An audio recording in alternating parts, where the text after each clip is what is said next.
Chapter 10. And it came to pass after this, that the king of the children of Ammon died, and Hanun his son reigned in his stead.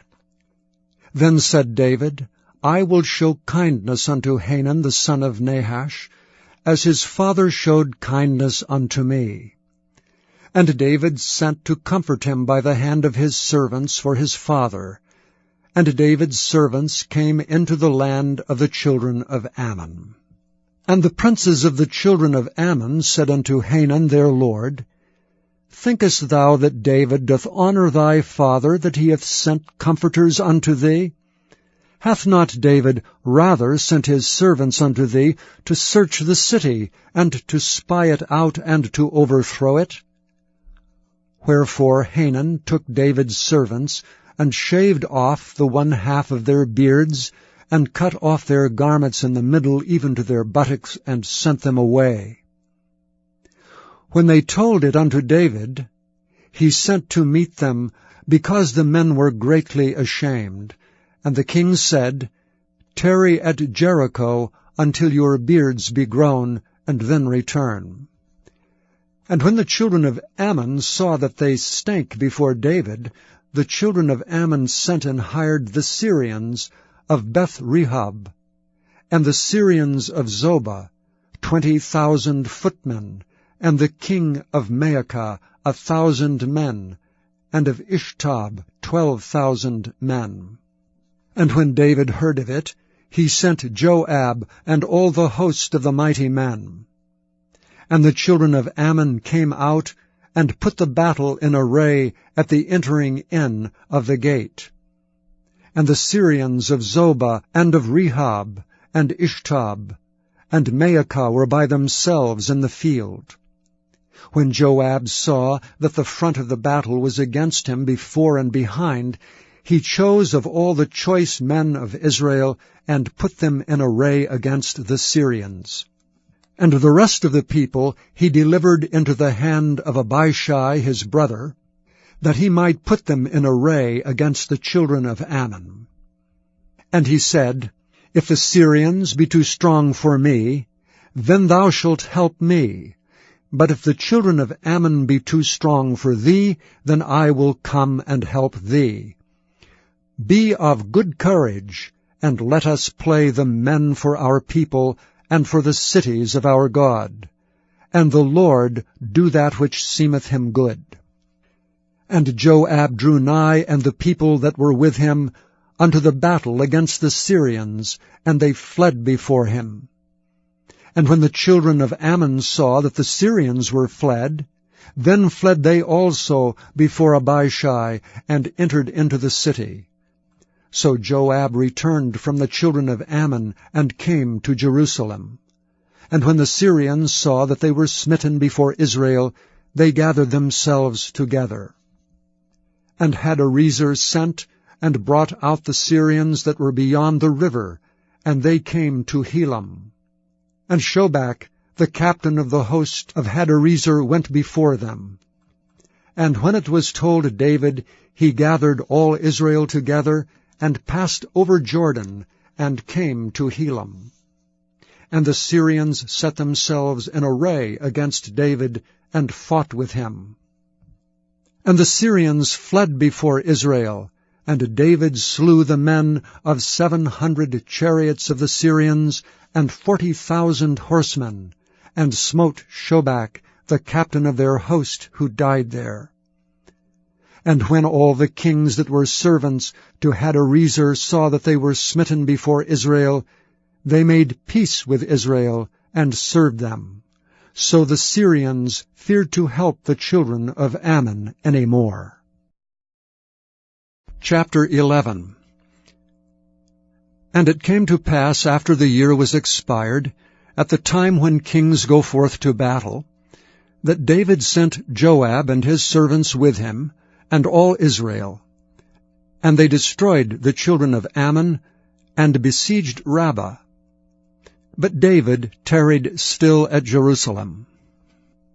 And it came to pass in an evening tide, that David arose from off his bed, and walked upon the roof of the king's house. And from the roof he saw a woman washing herself, and the woman was very beautiful to look upon.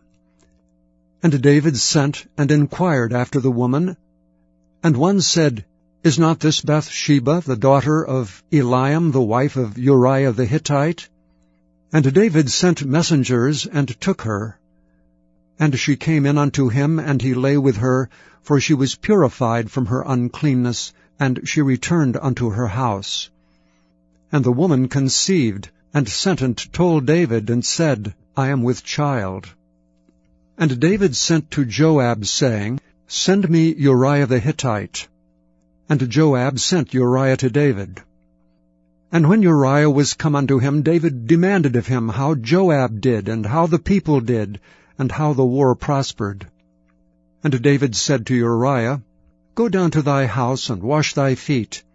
And Uriah departed out of the king's house, and there followed him a mess of meat from the king. But Uriah slept at the door of the king's house with all the servants of his lord, and went not down to his house.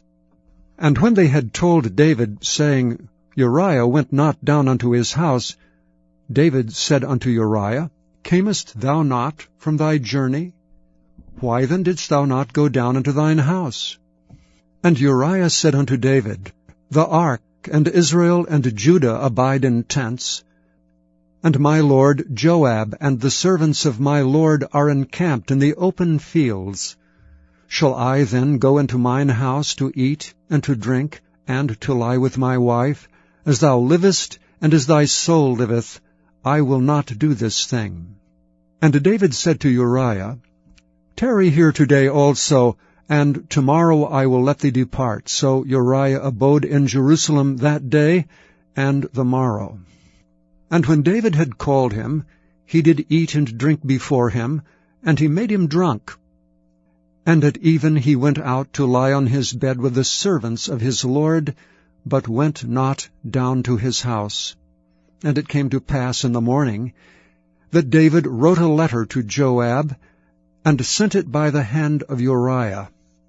And he wrote in the letter, saying, Set ye Uriah in the forefront of the hottest battle, and retire ye from him, that he may be smitten and die. And it came to pass, when Joab observed the city, that he assigned Uriah into a place where he knew that valiant men were. And the men of the city went out and fought with Joab, and there fell some of David's people, of the servants of David, and Uriah the Hittite died also.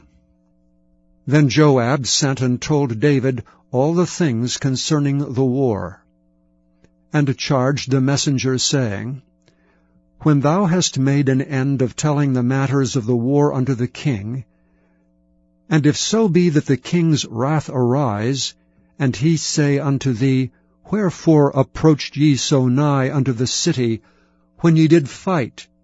Knew ye not that they would shoot from the wall? Who smote Abimelech the son of Jerubbesheth?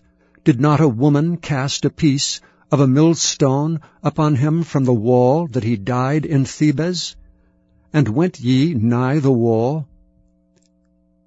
Then say thou, Thy servant Uriah the Hittite is dead also. So the messenger went and came and showed David all that Joab had sent him for.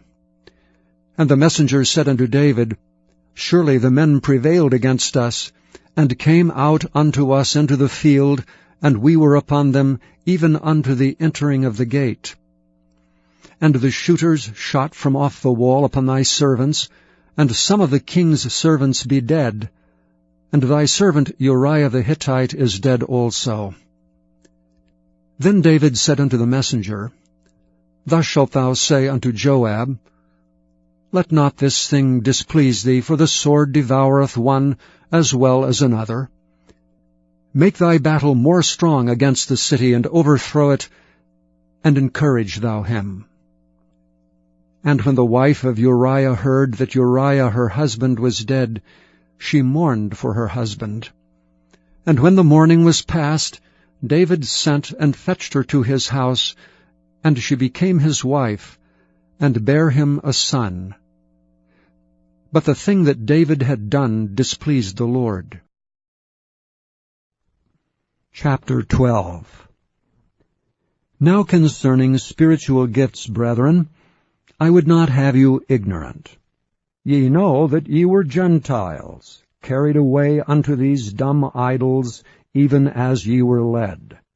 Wherefore I give you to understand that no man speaking by the Spirit of God calleth Jesus accursed, and that no man can say that Jesus is the Lord, but by the Holy Ghost. Now there are diversities of gifts, but the same Spirit. And there are differences of administrations, but the same Lord.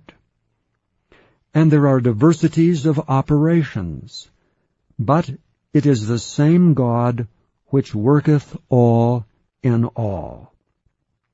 But the manifestation of the Spirit is given to every man to profit withal.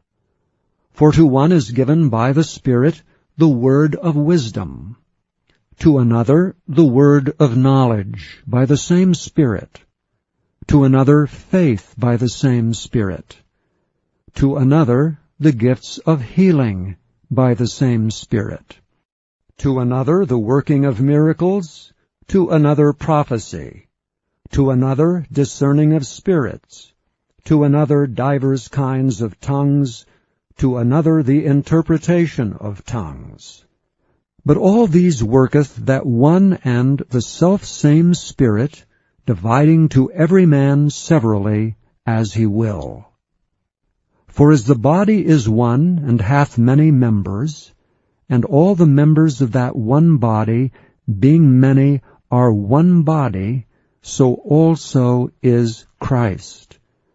For by one Spirit are we all baptized into one body, whether we be Jews or Gentiles, whether we be bond or free, and have been all made to drink into one Spirit.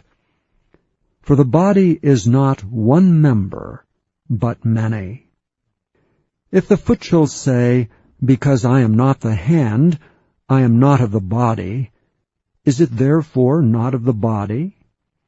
And if the ear shall say, Because I am not the eye, I am not of the body, is it therefore not of the body? If the whole body were an eye, where were the hearing? If the whole were hearing, where were the smelling? But now hath God set the members, every one of them in the body, as it hath pleased him. And if they were all one member, where were the body? But now are they many members, yet but one body. And the eye cannot say unto the hand, I have no need of thee, nor again the head to the feet, I have no need of you. Nay, much more those members of the body which seem to be more feeble are necessary, and those members of the body which we think to be less honorable, upon these we bestow more abundant honor, and our uncomely parts have more abundant comeliness. For our comely parts have no need, but God hath tempered the body together, having given more abundant honor to that part which lacked, that there should be no schism in the body, but that the members should have the same care one for another. And whether one member suffer, all the members suffer with it, or one member be honored, all the members rejoice with it. Now ye are the body of Christ, and members in particular. And God hath set some in the church, first apostles, secondarily prophets, thirdly teachers, after that miracles, then gifts of healings, helps, governments, diversities of tongues. Are all apostles? Are all prophets? Are all teachers? Are all workers of miracles? Have all the gifts of healing? Do all speak with tongues? Do all interpret? But covet earnestly the best gift, and yet show I unto you a more excellent way. Chapter 13. Though I speak with the tongues of men and of angels, and have not charity, I am become as sounding brass, or a tinkling cymbal. And though I have the gift of prophecy, and understand all mysteries, and all knowledge, and though I have all faith, so that I could remove mountains, and have not charity, I am nothing. And though I bestow all my goods to feed the poor, and though I give my body to be burned, and have not charity, it profiteth me nothing. Charity suffereth long, and is kind. Charity envieth not. Charity vaunteth not itself, is not puffed up, doth not behave itself unseemly, seeketh not her own, is not easily provoked, thinketh no evil, rejoiceth not in iniquity, but rejoiceth in the truth, beareth all things, believeth all things, hopeth all things, endureth all things. Charity never faileth. But whether there be prophecies, they shall fail. Whether there be tongues, they shall cease. Whether there be knowledge, it shall vanish away. For we know in part, and we prophesy in part. But when that which is perfect is come, then that which is in part shall be done away. When I was a child, I spake as a child, I understood as a child, I thought as a child. But when I became a man, I put away childish things. For now we see through a glass darkly, but then face to face. Now I know in part, but then shall I know even as also I am known. And now abideth faith, hope, charity, these three, but the greatest of these is charity. Please visit YesTheBible.com.